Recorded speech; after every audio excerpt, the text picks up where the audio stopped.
Apostle Paul would say, I'm the least among you. But yet you choose to pay attention to me. And just consider it also that I am learning also. I'm not a musician, but somehow by the inspiration of God, anything I say right now, most of what I say can be instantaneous, can be spontaneous also. It means it just dropped at that time. There's this technical part of music that once you know is going to help you a lot. And like I said previously, we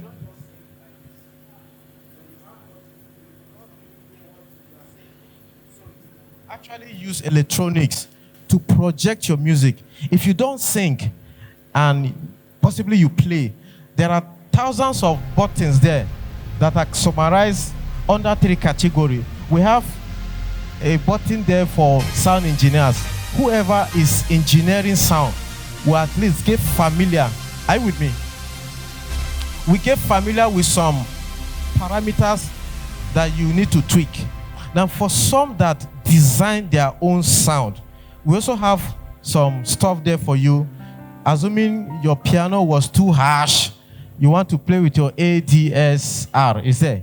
So it's also there for you to improve your sound design skill. Before you now talk about sampling different sound, I'm just using montage for example. Now, for whoever is playing guitar too,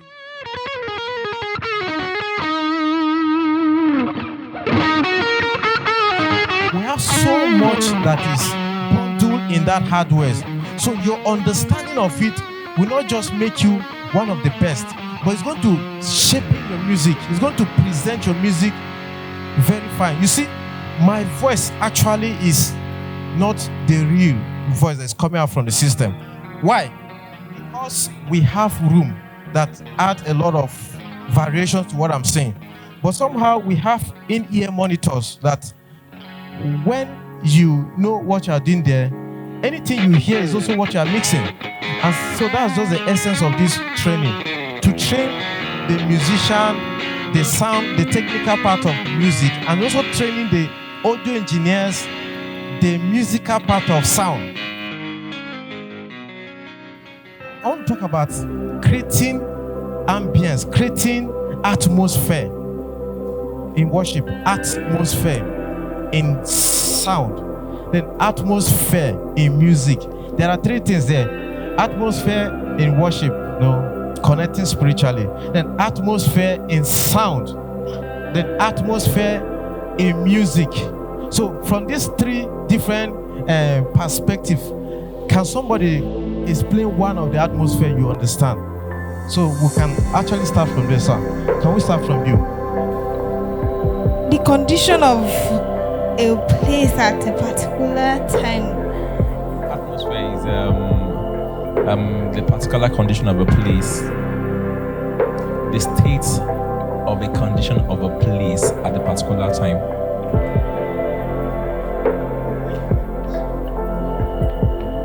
The state of a condition of a place at a particular time. Generic. Fantastic. So let's just narrow down the atmosphere, worship, atmosphere, music, right? So, and the atmosphere in sound.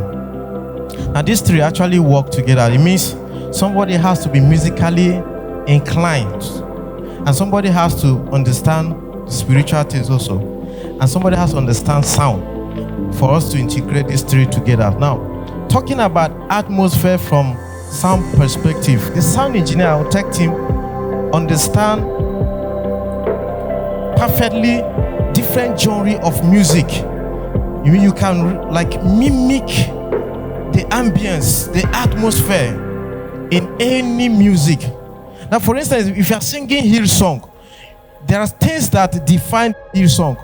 For instance, we tend to have a lot of microphones that is planted in the midst of audience, right? Then a lot of reverb, like delay, echo, that they momentarily dial in at some point in time to define an atmosphere. I know that these things have a way of playing into human psychology, and somehow that person will be connected in worship, will be lost because you use your sound tools as a vehicle to push somebody into a realm that you cannot explain what is happening. But somehow, the sound is just like a stepping stone to climb into that atmosphere. So, for the sound tech team, can you pay attention, please? It means each song the choir is singing, you should understand things that they have put in place to create a sound that define what is singing. Like this, again, this morning, I watch your stream, like as usual. I watch your online streaming. The worship was so dry. It's actually not the fault of the lead vocals or the tech team, but the engineer behind the board. And I also want to advise her, if you can also pay some attention to online streaming to hear the sound. So most of the times, watch the sound you produce outside and then come back into the system and tweak to both favor the life here and the life outside. It's going to help a lot. So the worship was so dry. In fact, you can easily point a lot of loopholes in the worship. So I expected that you can spice this thing up with reverb. I hope you are good. So you can create atmosphere with reverb, not just pushing reverb to be so loud, but know the amount of reverb you put to spice up your sound. Okay, so the second aspect of atmosphere has to do with a genre of music. Do you always pay attention to what happened apart from the voice and instrument? Do you really pay attention to every other content that happened in a song, and you try to reproduce the same? Okay, it's actually going to help us a lot because it means our senses of sound is intact. Understanding the sound, knowing the sound of a music, and you actually do it perfectly is good. And also knowing what you are scoring is also good. Then knowing some psychological thing in a piece, in a reference material too, is also on point. So I encourage us to also dive into those atmosphere. So the last one is the relationship between the praise team and God. How well you prepare before worshiping. So that one we actually tell the amount of people that will be affected during the worship, during the praise. It can be any song, but there are songs, there are sound in the spiritual realm that are triggered from just simple verse or chorus in a song, and it goes a whole lot. Is it every song that we play all instruments? Assuming that we just have one lead vocal that is singing the song and is also chorusing the song and a keyboardist, how will the sound be? Now, if you only have keyboard, just like the case of T.Y. Bello, there is usually keyboard and harp alone, and somehow the sound is large, it's rich. So anytime you only have one person leading and there are no other element joining you, it means you have to make your sound rich. Okay, we want to have this example.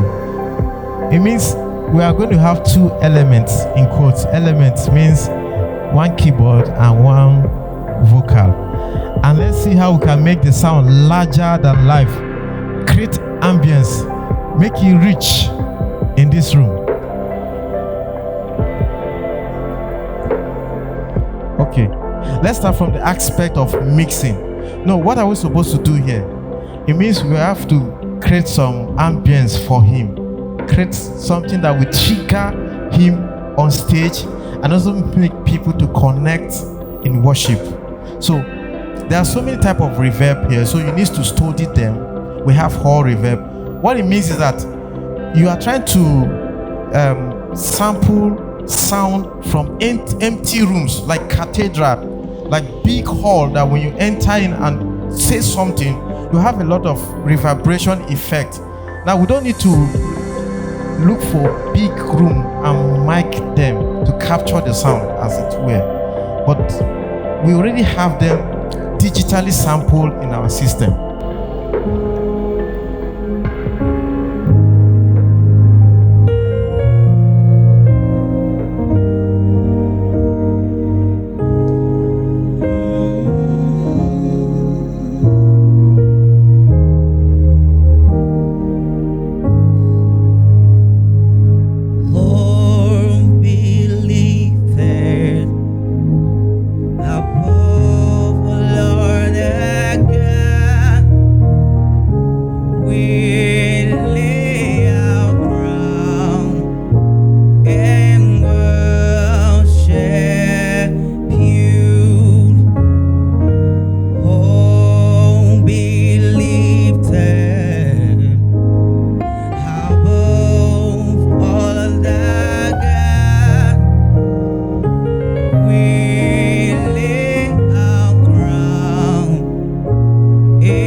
Effect, you are actually conflicting with him.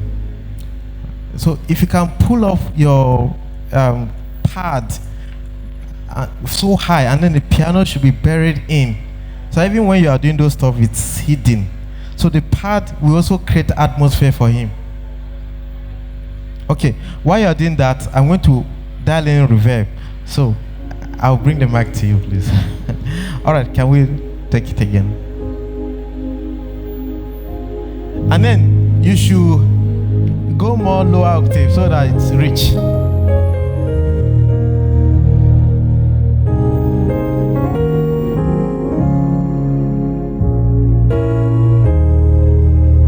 There's no bass guitar, so it means you have to make it heavy enough, rich. No volume, no volume, not volume. So you have to make it rich. I can't feel it. I can't feel the lower octave.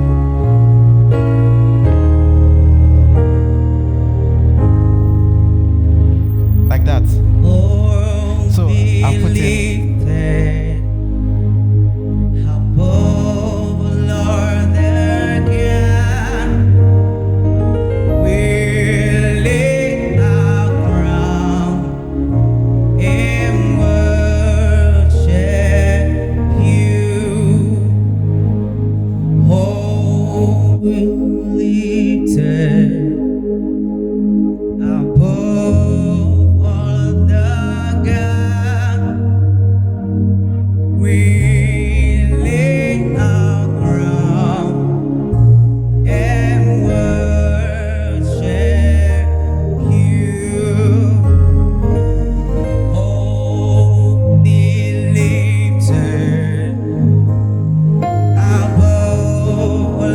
That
have to, if I were to pick which I would love to be under his administration, I would obviously take this one that he just did, because of the atmosphere. There was a total change of the atmosphere. Now it's kind of like, I don't know, it just feels like God is actually here. You know, for the second part of it, you could feel the song, like, you know, every lyrics, you know, like, you know, it I don't know it, but it's different. I don't know the word or the adjective to use to describe it, but I'm sure everyone would agree that the second was awesome. There are so many people too with their version. So now, for an instance like this, we have to create other sound, like the drummer doing some cymbals work. That one alone has its own chemistry. It has its own vibes also. And the engineer too has to be spontaneous. The keyboardist too has to know the type of tone to select to match you. And we have other people too that we love. You know, we have different genres, we are temperamental in different areas of our life. There are some people that love his kind of song and they will connect. And so, because we have different gift, different talent, different skillful individuals, they are also graced in their own different capacity like that to fit in, because we have multi-generational worshiper in this place. There are some that like that kind of sound. They are not interested in drums. But there are some that if you don't play drums, it won't make any sense. There are some that are distracted by the use of reverb and delay. So you have to just be spontaneous in what you are doing behind the board to understand atmosphere. You know, how do you know that your sound is right? When you look through the window and look at people's reaction and they're excited, you know that, okay, they are truly connecting. But if some are not even dancing, they are not worshiping, check out, just come out and just know what is happening with the sound. So I think that's it. We are all gifted differently for different purpose also. So that's why we have different genre of music. Also, you wanted to say something? Like an effect you add to. So I don't know what revamp is. So this is my question. Like, so with all that has been said, is revamp like an effect that is added to? Okay. What will I say now? Is revamp like an effect? Okay. I know it now.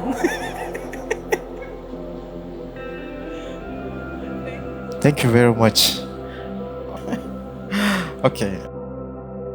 Can we do the song again? Final. So you can go to the drums and let's see what the cymbals. Do as if there's no kick, no snare, no toms. Do as if it's only cymbals and hi-hat you have there, sir. I wanted to ask, does it mean that for every singer, you know, you mentioned something about temperament, that we are different. So does it mean that you could kind of like have a particular effect for a particular singer? Reverbs are usually buried under a mix, so we don't really emphasize. And you know, the reverbs are there not to dominate the entire mix. It's just there as if it's part of the instrument playing.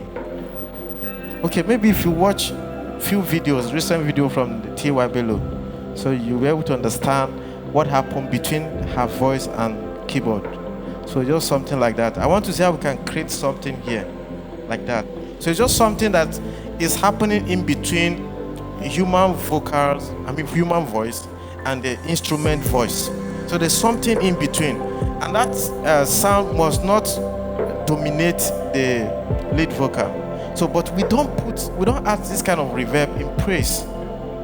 In fact, some praise are usually dry, raw. You know, because like I said, the reverb color and it creates some kind of atmosphere. It's just like a something you trigger for someone to step in a space, and then you can now pull back and push reverb. It's a journey actually. You don't just start reverb, pushing reverb from 100%. You can just start gradually as the lead vocal is building momentum, as he's building up in song and in worship.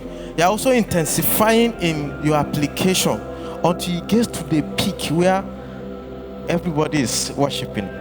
So you can stay there, and there's a way transitionally you can do with effects and come back to the normal self.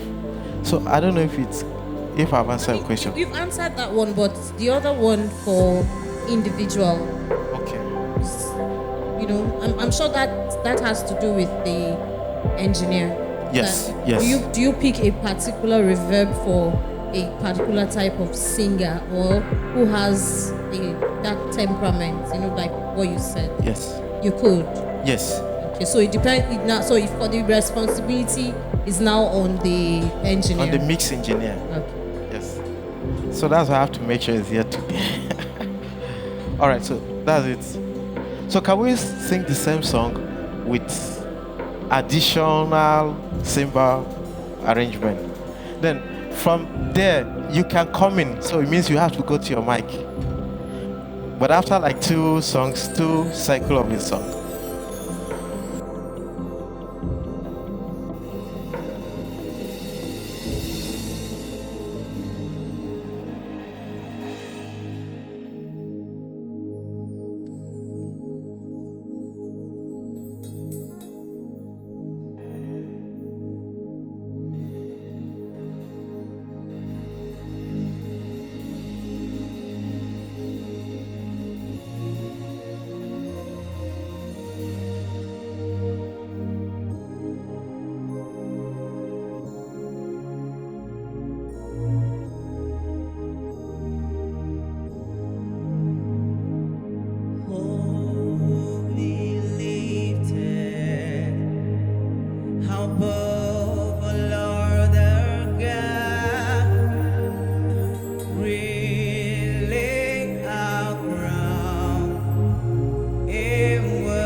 explanation to know that there's the presence of God in this place. It's as if they should keep going on and on and on. And that's just it. So you see how to take people on a journey. Started simple, and somehow the cymbal work energizes and trigger the trumpeter to say something. From there, he start playing, and that's it. So it can just be one song, and you can be singing that song for like 50 minutes. But for each time you sing those songs, something is happening differently that you can't explain. I'm not a pastor, so let me not talk about that one. So that is it. We can really build. Understand? So there's a place where you need to just play the cymbals alone and the pad, no distraction. Just allow the lead vocal to just dominate, to be in charge. And I think that's it. So subsequently, we had to launch into the application of click track, because that alone will enhance the sound. Like, there are tones, maybe I'll get them for you. They are just like guitar solo work or part pre-recorded, so that we're playing it alongside with the keyboard. So what he was supposed to play along will just be piano alone. Understand? So the pad will be playing from the keyboard to make the sound rich, while he just do a kind of subtle play on that. It's going to enhance the sound a lot, and I'll try to see how I can get that. So above all, I want to thank everybody for your patience, for all.